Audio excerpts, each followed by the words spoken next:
Content warnings for this episode: blood and gore, animal cruelty, fire, bright flashes, loud noises, gunshots, and explosions. Please be aware. And now, on to the episode.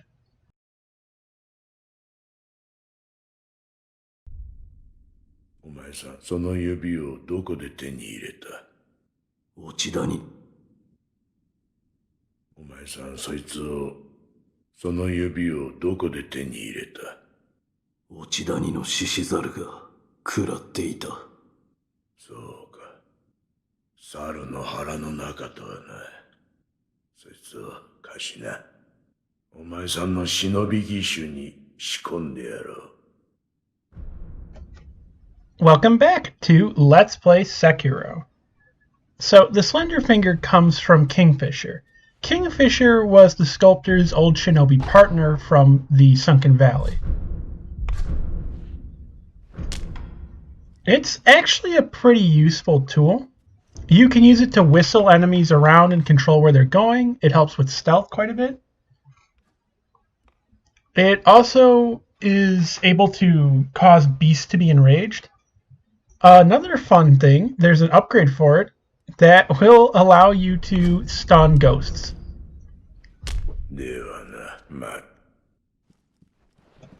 So we're going to get to see that in action. I hope while I'm recording that my puppy behind me, who is a chihuahua but sounds more like a pig, isn't oinking too loud. That's the regular whistle, so you get to hear the noise.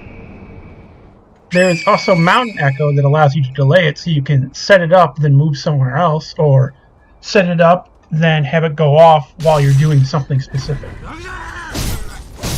So you can draw enemies to specific areas or to you. It's useful when fighting large groups of enemies to draw them away. And it allows you to single them out. But after the past two episodes, we actually didn't grab something. The Lotus of the Palace is still in this cave. We unlocked this after beating Guardian Ape, and this is the last part of the incense that we can get, other than the branch, which is missing. Lotus of the Palace grows where the runoff from the fountainhead is. Where they pool deeply, you'll find a Lotus of the Palace.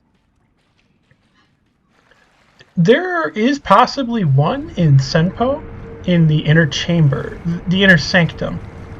The teleport point there to Hall of Illusions actually appears to be one. And there is one of the branches actually seemingly in Mibu. It looks exactly like it. And it looks like it's a branch of a sakura tree, but it could be just a regular sakura branch. Wait, our Ashina Castle teleports are all gone. What's going on? Oh, abandoned dungeon, that works. Let's find out what's happening. It's weird. Boy, I can really hear him. He's really strong. Nothing really to buy here. So what's going on at Ashina Castle? Who's this guy?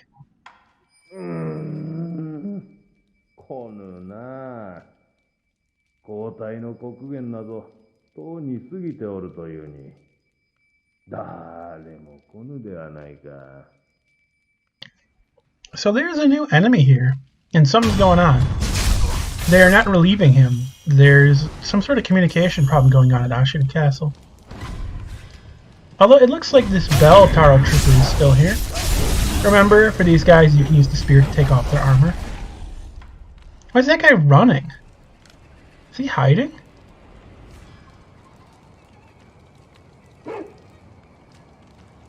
The castle looks normal, I think. And the dogs are mad at me. Did the sun just change? That's not supposed to happen. I think that was just a little visual bug. Wait, who's that? What is that? It's a Ren armored guy. He's using two swords too, kind of like Musashi. Though this looks very different from Musashi's techniques. So this is a ministry shinobi. I'm pretty sure this is actually a shinobi, even though they're not really stealthy. He's just kind of a big guy with like a mempo with a mustache and a big hat with like a mantle cape that's all red. They're kind of tough. They're not quite as hard as dual sword white monkeys, but they're pretty up there, and there's even harder versions of this guy.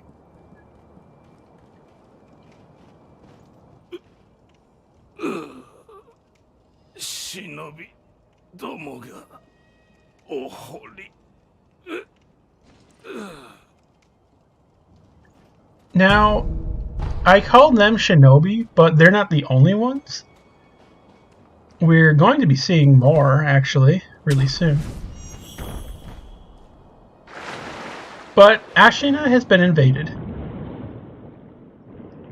Now, the armor these people wear reminds me quite a lot of the Takeda clan and the Sanada clan. And I don't know if that's unintentional. It's really famous, and this is right after the end of the Sengoku era. So they're really fresh in the mind. And if this game does take place in 1620 about, this would only be 5 years after the Osaka campaign, so like Sanada Yukimura is still fresh in people's memories as one of the greatest soldiers. And the Sanada Braves. On top of that, Gyoubu's helmet is pretty similar to a Sanada helmet, but he's actually Ashina, whereas these guys are of the Interior Ministry.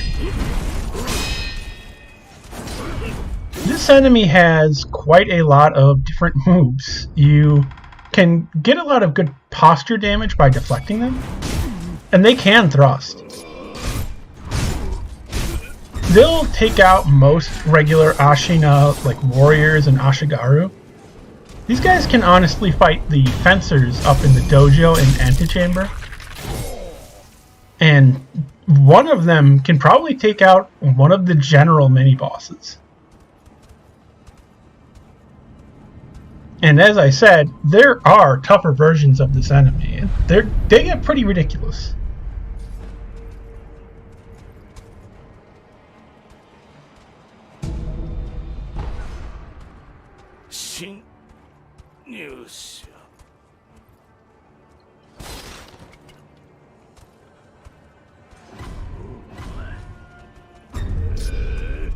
Now, while they are enemies, they will not always fight each other. They'll prioritize whoever they see first and whoever hit them last. That's generally how the AI works. And there are multiple of these guys, so they're kind of dangerous. Fighting more than one at a time is not a good idea. So let's fight 3. Now, this is why I considered this prosthetic really useful. Except that moment right there where it didn't affect them, and I have no idea why that happened. It must have been due to elevation. But you can get free backstabs on these guys.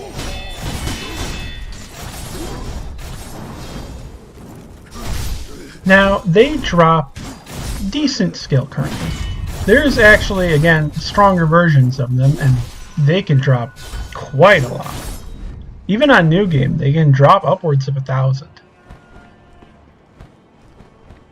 I'm not sure if these versions do, but the upgraded ones at least can drop pellets, they can drop sugars. They drop almost every upgrade material in the game, I think, except wax. They're very, very useful. And they will continue wandering around and fighting everyone.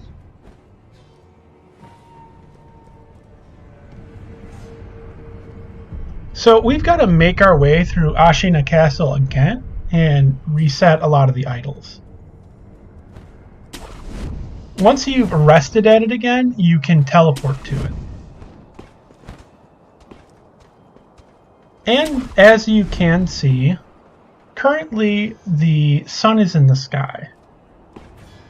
It might be at the end of the day.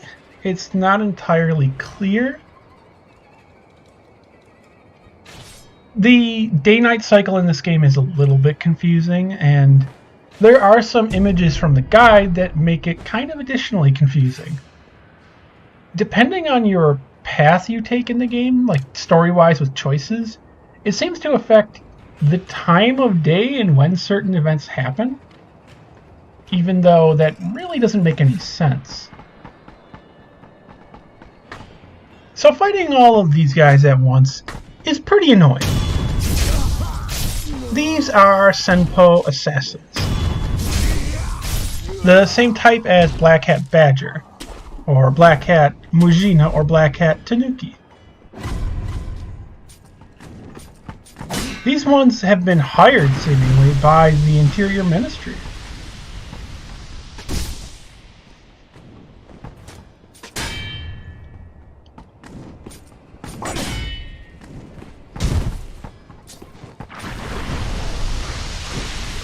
Now, calling this group the Interior Ministry is a little bit confusing for me. There are ministers, but there would be Minister of the Interior. And if I remember right, that's not the same thing as like the person that protects or controls central Japan. Or even like not the borders, which would be not the coasts. And it's a little bit confusing. This strikes me as more of Sekiro being the end of Sengoku, start of Edo, and with the shogunate seemingly being around. You don't get too good of a look maybe in these videos, but the symbol of the Interior Ministry is the double hollyhock. Triple hollyhock is Tokugawa's. But they don't talk about a shogun. It's honestly a little bit confusing. And Ministry of the Interior, what is that? Is that domestic affairs or economic affairs? I can't remember which. But it's not like a big military branch, as far as I remember.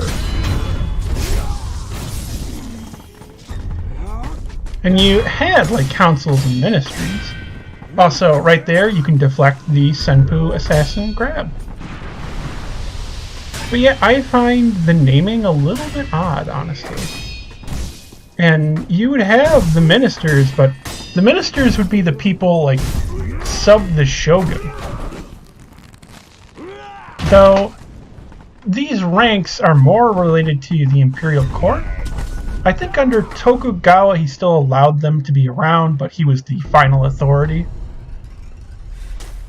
Prior to him, they had some importance. They were mostly like puppets, and then under Hideyoshi and after him, there was what was Tokugawa's group called? Council of Six or something?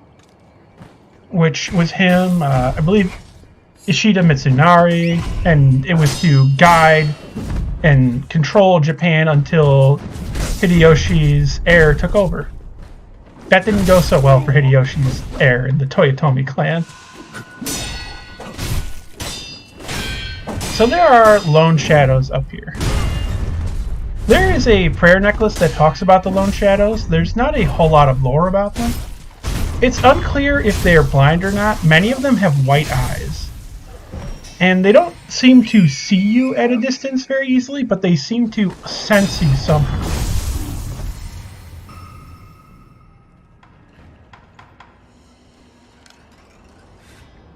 Also, the Interior Ministry dogs do have forehead armor. That's not a Naruto thing, just for the record. It's like a very cheap, practical form of head armor. The bandits around Hirata actually use it a lot. So here is like clusterfuck central of lone shadows and dogs. Don't even try to fight this. You can. It's possible. Why would you? 'Cause fuck that. And now we've made it up to Antechamber.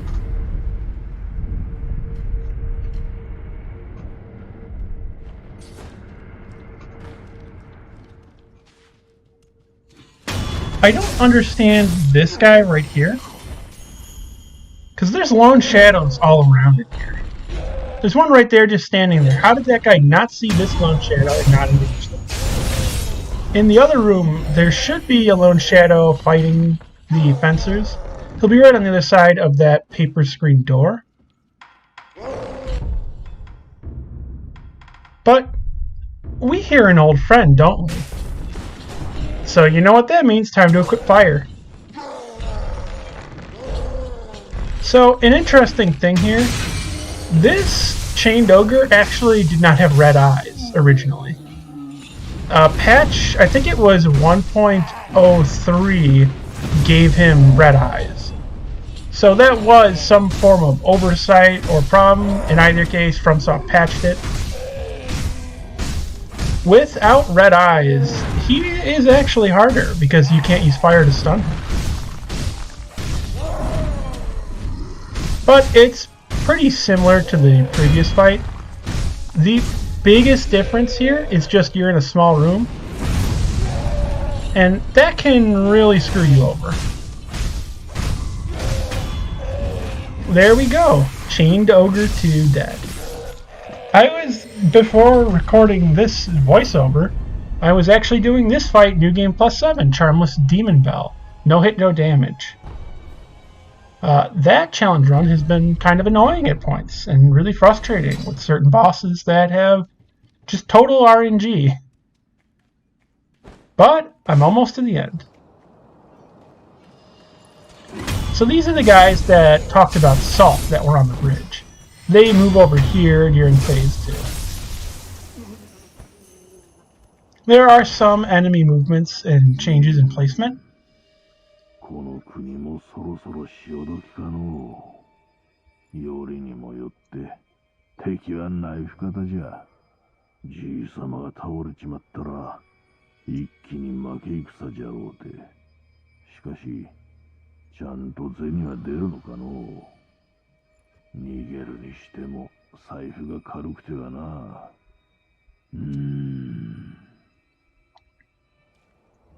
So this monk has been hired as a mercenary to fight for the Ashina. Now, he's talking about how the power of the Interior Ministry, they are pretty powerful. It's an entire ministry, and seemingly they control a good portion of forces. We'll get to see more on them later, but the fact that we see so many lone shadows, and Shinobi would be like the forward group. They would be about subterfuge and distraction, espionage. A big role of Shinobi was actually sneaking into places and starting fires.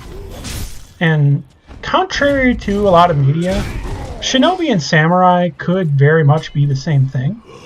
You could end up with Samurai and Shinobi that learn from each other and use the same techniques, and it's not exactly clear if there were like full-on secret Shinobi societies. To a degree there were organizations, and you had groups like the Iga, but it's not like a hidden clan in like a valley of mists. People would know they exist, and you'd hire them, they'd work for people, they would be involved in clan affairs. Again, like, you have Demon Hanzo, Hattori Hanzo. And the Hattori, there's multiple Hattori Hanzos. Multiple of them were Shinobi and Samurai in one. Which, again, also makes sense. Why would you only teach people one form of combat when you have multiple available? Now, I use sugar just for safety right here, and to show it, you can actually sneak up here the way I did, without using sugar, and one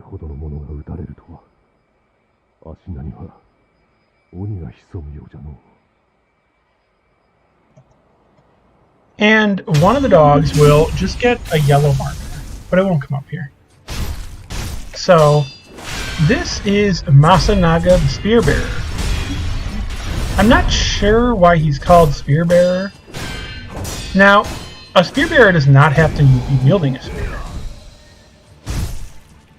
A Sandal Bearer doesn't have to be wearing sandals. But he's one of the Lone Shadows. He was mourning his friend who, I just listened to it, and I'm hoping I remembered correctly. Masanari. He is a Poison Hand Lone Shadow, and this kind of makes him annoying. It can be pretty hard to deflect on reflex. It's just so fast. I mention that because I've been doing no hit, no damage runs, and it's very annoying. But that's him. If you aggro the dogs, you can use the finger whistle to make them attack him.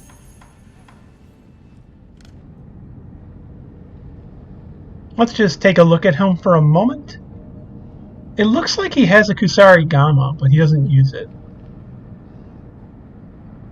You can also see on his shins, again, there are kunai. So, like, he has bladed kicks.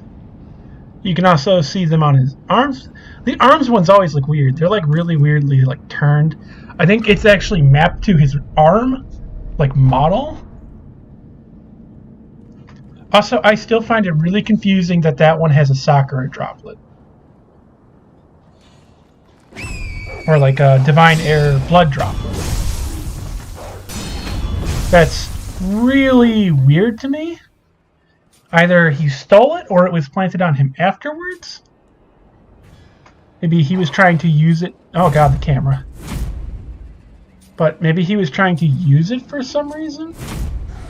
Maybe Masanaga placed it on him to try and revive him. Even Ishin could have put that on him as like a really mean insult. Like, I killed you, then put a thing that revives people from death on top of you. And that was him as Tengu, and as Tengu, he's quite a bastard.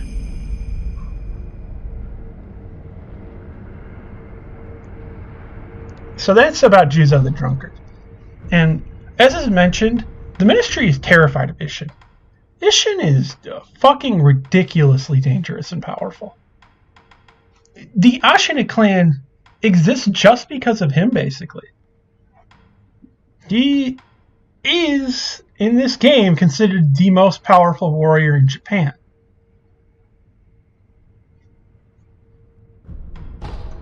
But that was this episode.